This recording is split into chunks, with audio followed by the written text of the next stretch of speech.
Icon and Rocket Season 1 is here, and Issue 1 is a surprisingly faithful retelling of their origin story. I've got some thoughts, so stick around for my review.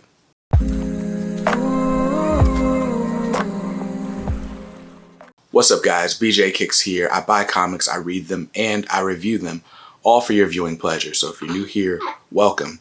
If you're not, welcome back. Now, on this channel, I do comic book unboxings, haul videos, and not often enough, I do reviews in videos just like this one. So if you're interested in that type of content, hit the subscribe button, then hit that bell icon so that you're notified whenever new videos of mine go live. Now, we are finally in, I guess we would call phase 3 of the Milestone Returns relaunch. Now, if you know me, you know I'm a huge fan of Milestone media from the original titles back in the 90s all the way up until now. And so we've been teased this Milestone 2.0 return for quite some time, and we finally started getting them. So back in May, we got Milestone Returns, the Infinite Edition. If we're looking at this like TV shows, I guess we could call this like the pilot issue. Maybe holding it over here, yeah. We'd call this like the pilot issue. We got a little bit of a teaser of, you know, the classic teams and some new characters as well. And that led us into Static Season 1, which came out last month in June. And now what we finally have, I don't have in front of me, is Icon and Rocket Season 1, Issue 1. So basically, we are getting a return to the Dakota universe, but it's really a relaunch of the Dakota universe, and it's been very exciting so far. So Icon and Rocket Season 1 has hit stands. It is in shops today. My LCS doesn't sell DT Comics until Wednesday, so I had to go ahead and just read the digital version. Now, if you have a subscription to DC Universe Infinite, then you have access to this issue and the other Milestone Returns issues included in that subscription, day and date. So it's available right now for you to read online, just like I did. And honestly, I really enjoyed this issue. It wasn't without its faults, but let's just get into a quick synopsis of what Issue 1 was. Now, before I get into my synopsis of this Issue 1, I wanted to talk just a second about this return of Milestone Media and what I feel this book has the potential to do. So Static Season 1. Static Season 1 came out about a month ago, and it was great. It was certainly like the action-packed book, and I feel like this book really can't fail. It's going to be very difficult for this book to fail because it's Static. People are familiar with him from the TV show. The book is action-packed. It's got a brand new art style. Like, there's just a lot that this book has going for it. I think Hardware, when Hardware comes out next month, that's going to be the sleeper hit because the creative team of Brandon Thomas with original creator Dennis Cowan, I just think it's going to look amazing, and it's going to be a really good story. I think it's going to be the sleeper hit. But I think the real litmus test of how well this Milestone line can do and how well it's going to kind of capture the magic of the original Milestone is this Icon and Rocket series. And there's a reason for that.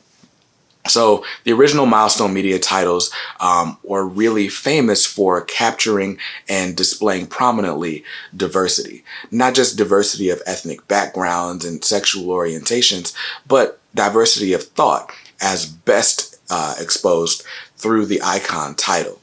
Now, one thing that is really popular right now online, even if it isn't popular in the books, is being openly conservative or talking about conservative talking points as they relate to comic books. And so because of that, one of the more famous things about Icon is the fact that he's a conservative. It's something that a lot of people have latched on to, and to be very honest, it's something that was front and center in the original series, although not necessarily in the way that you might think of a conservative today. And I'll get more into that later on, but I think it's just important to note that there are going to be people that are looking for a very specific brand of conservatism to come out through this book. And I think this book is going to have a target on its back because of the current climate of, you know, comics commentary online. So I think this book is going to be the real litmus test. This is the book that's going to have the most eyes on it. And this is the book that people are going to be looking for in order to scrutinize. So it's got a lot to live up to. And so we'll see in just a second how well it does. Basically, this book is a retelling of the classic origin story of Icon, but with a little bit more detail. So if you've ever read the original Icon #1, then you know that Icon is kind of similar to Superman, right? He's an alien, he's from another planet, he kind of escapes to Earth as a refugee, takes the form of a human, and you know, the rest is the rest, right? Now, so when we look at this issue, we open up on the spaceship. We open up in outer space, and we've got Rocket telling through her journal basically the story of Icon coming to Earth and the battle that kind of leads him here. We do get some heroics here, but we'll talk about that later. But I mean, basically, we get the whole story of Icon as told to Rocket and is being retold to us through this journal. And then after we get out of space, we see basically what we need to know is that Icon lands in a slave field in Georgia in the 1800s and basically is discovered by slaves. What I love about this that's different from the original is we actually get some background or some conversation from the perspective of the slaves that found Icon. So that was nice. It was a nice peek. And it made this feel very cinematic and very accurate to the times through the dialogue. So kudos to Reggie Hudlin for that. But once we get this origin, we see like how Icon lands on Earth. We then cut to the very famous origin. As like I said, if you read the original Icon, a lot of this is kind of taken directly from there. But Racquel, you know, she's an inner city youth. Her boyfriend and some other friends are planning to rob this, you know, house on the nice part of town. It's alluded to that this nice part of town used to be a lot nicer. Who knows? Maybe it's white flight, you know, and things like that that have kind of led to it being a little bit neglected. But basically, there's a very old home and they decide they're going to rob it right now. Something that's really cool is Racquel is after a typewriter. She was after a typewriter in the original. She's after a typewriter for this one for different reasons. Her boyfriend's assuring her, hey, we could probably get a typewriter here. Even though she doesn't want to be a part of the robbery, you know, she is what it is. So Racquel is the lookout. So she goes to basically scope out the scene. They try to rob the house and basically Icon or Augustus is home and basically thwarts their robbery attempt. As he does that, he kind of puts his superpowers on display. And so after he warns them to never speak of things again, a couple of days later, Racquel does come and try to convince him to be a superhero, and to which, you know, he seems to reluctantly agree. And that's pretty much the synopsis. I mean, there's definitely some spoilers there. It's difficult not to spoil it, though, because like I said, if you've read this book from 1993, yeah, 93, then you've basically read this new issue. But there are certainly some differences. So let's get into the pros. The biggest pro in this book is the artwork. The artwork by Doug Braithwaite is really amazing, from the scenes in space to the scenes on the slave plantation to the scenes in Augustus's home. Everything looks really good. Now, the original Milestone had a pretty stylized art style. It's watercolor. The colors are kind of muddy, right? Like if you're reading this original issue, it can be hard to make out certain things. This benefits from having a more modern art style with modern techniques. But honestly, if you're looking for like traditional superhero art, whereas Static Season 1 had a lot of like manga inspired feel to it, Icon and Rocket definitely feels more like a traditional superhero comic in the anatomy and the way everything looks. So the artwork is amazing. I'd give it a 10 out of 10. So while the artwork is a huge plus and the storytelling is really good, there is one big con in this book. And it's kind of the first thing I was alluding to when I talked about how this book is going to have a target on its back. Now, the original Icon series was kind of famous for basically reestablishing the W.B. Du Bois versus Booker T. Washington debate, right? The conservative African-American stances versus the more liberal social sort of edification of the community. What's the best way to build up a community? Is it that we should just be an example? And, should we like actually step in and help people? Should people pull themselves up by their own bootstraps and so on, right? And so in the original Icon series, we get that Icon is very much a conservative black man. He believes that people should lift themselves by their own bootstraps. He believes that people should have personal responsibility if they want to get ahead in life. And in this new series, we don't get that. At least we don't get it referenced specifically. And without a reference of Icon's political ideology, we now need something to understand better why he's so cynical. Because without the political ideology and without knowing much about his background besides what happened in space, we're led to believe that he just doesn't like humans and he doesn't have any sympathy toward humans at all. Now, if you read the preview for this issue or the synopsis that DC Comics put out, it seems that this might be intentional.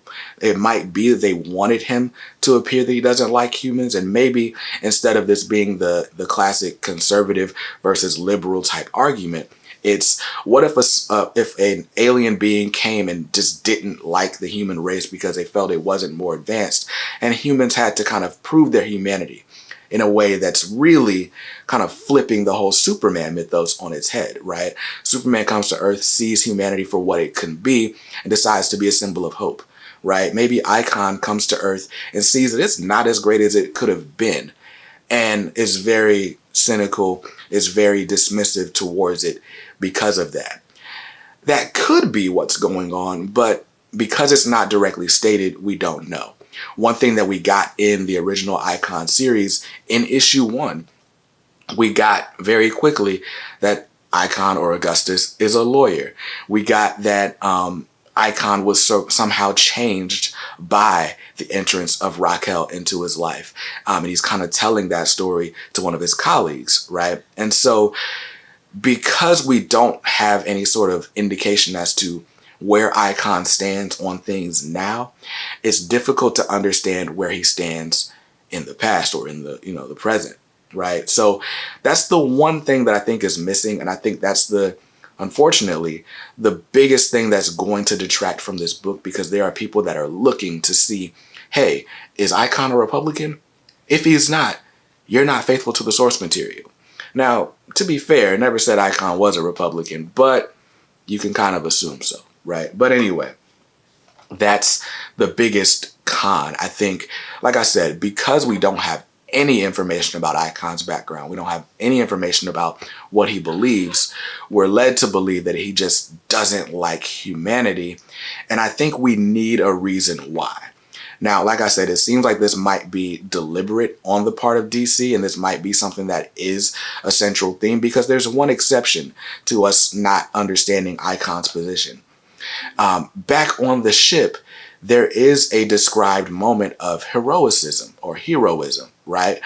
Icon, or Arnis, as he is in his alien form, does step in to try to prevent an attack, right? And so there is something here where he's like, I'm going to be the hero. I'm going to sacrifice myself for the good of the people.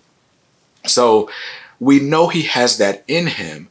So there's got to be a reason why he's kind of turned that off in his human form. And that is what I'm most excited to see as issues 2, 3, through 6 kind of go on. One thing I feel like is kind of hampering this whole book is the season format, right? So Static, we've got season 1. DC has done the seasons format before, with Naomi, with Batman Adventures Continue, and then even with Grant Morrison's Green Lantern. We've seen seasons before. And so I think it's just their way of saying, hey, this is a mini series, but if you like it, it can come back. And I think because right now we only know there are going to be 6 issues. There's a lot that has to be done in those 6 issues, and I don't think you can really truly flesh out some of the characterization that you would in an ongoing series in 6 issues. And I think that might be what's holding this issue back. Overall, I'm giving this issue a 7.5 out of 10. It's very difficult to be objective and see this book for what it is and not what it could be, and also not judge it because of what it was in the past, right? Because I'm such a fan of the original material.